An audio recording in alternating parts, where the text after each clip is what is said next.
Hi. Nice doing. Yeah, so the last time we do a slam down here. We've been doing this for like a decade.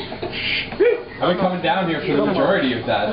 I went from a weepy little, kid that wore black all the time and got up on stage to say things like, "Oh, nobody understands me." And it took a little while, but actually, matured as a writer. But we still don't understand. That's alright. I don't know what to say, honestly. So read the fucking poem. Read the fucking poem. Yeah! The voice has progressed a bunch, and this is what it's progressed to. So.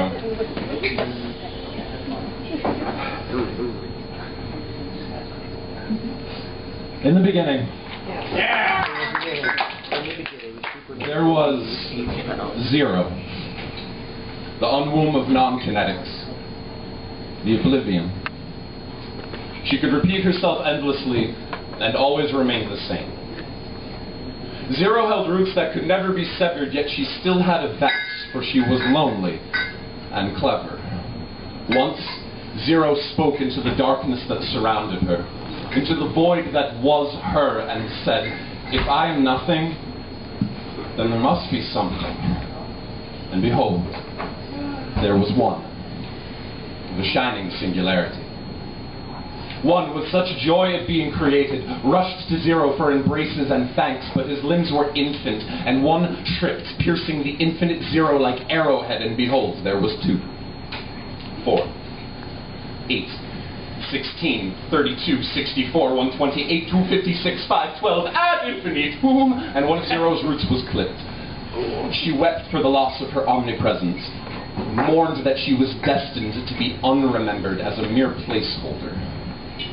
One sought a way to comfort his beloved, so in a kind of Zero worship, he repeated himself endlessly, only to see that he never remained the same. For behold, there were the natural numbers. 3, 7, 365, 24, 11. Zero weakened, dehydrated from the new river that she had cried, the river that would someday be called time, and the newfound number brood played in it, bathed and splashed, crashed into each other with parent reenactment.